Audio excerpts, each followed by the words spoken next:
ফুসফুস কি কাজ করে? ফুসফুস হ্যাঁ, অক্সিজেন নয়, অক্সিজেন তো গ্যাস। শ্বাস প্রশ্বাস কাজে সাহায্য করে, ঠিক আছে। আচ্ছা, ফুসফুসের ঠিক মাঝখানে কি? হৃৎপিণ্ড। হ্যাঁ, হার্ট, হৃৎপিণ্ড। হৃৎপিণ্ডর কি কাজ?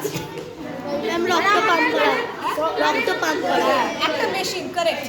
রক্ত সঞ্চালন করা,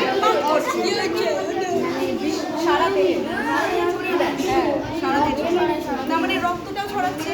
এবারে হৃৎপিণ্ডর নিচে এইখানে কিন্তু পাকস্থলী আছে। এবার দেখো এটা কি? এটা লিভার বা যকৃৎ। লিভারের নিচে কি দেখতে পাচ্ছ? এটা হলো স্টামাক বা পাকস্থলী। ঠিক লিভারের হ্যাঁ, লিভারের এই দিকটায় এখানে দেয়নি, এইখানে একটা প্যানক্রিয়াস আছে অগ্নাশয়, যেটা খারাপ হয়ে গেলে ডায়াবেটিস হয়ে যায়। এখানে একটা পাতার মতো ভাসে, ওটা দেয়নি। আচ্ছা, এই স্টামাকের পরে খাবার টেবিলে ঘুরে ঘুরে ঘুরে যাবে। এগুলোকে কি বলে?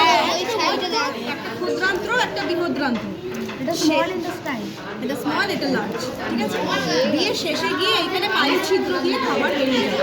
এই পুরো অঙ্গটা যেটা দেখছো সেটা ডিপ কেজের ভেতরে এটা থাকবে। এটা যেহেতু ওদেরকে দেখাবো, এটা আমি ঢুকাচ্ছি না, একবারে ঢুকিয়ে দেবো, তখন আবার দেখাবো তোমাকে, ঠিক আছে। হ্যাঁ, ভেরি গুড, ভালো প্রশ্ন করেছো। আমি ঘুরিয়ে দিই, দেখো দুটো লাল অংশ, বাংলায় কি বলবে? বৃক্ষ। বৃক্ষ, বৃক্ষ কি করে? কিডনি কি কাজ? কে বলবে? এই দুটো বৃক্ষ কেন সামনে রাখলাম না, পিছনে রাখলাম? তার মানে বৃক্ষ কোথায় থাকে? কোমরে। তাই বলে কোমরে যেন জোরে না মারে, কারণ কি বৃক্ষটা ওপেন হয়ে আছে, ঠিক আছে, আঘাত লাগবে না। এই কিডনি কি কাজ?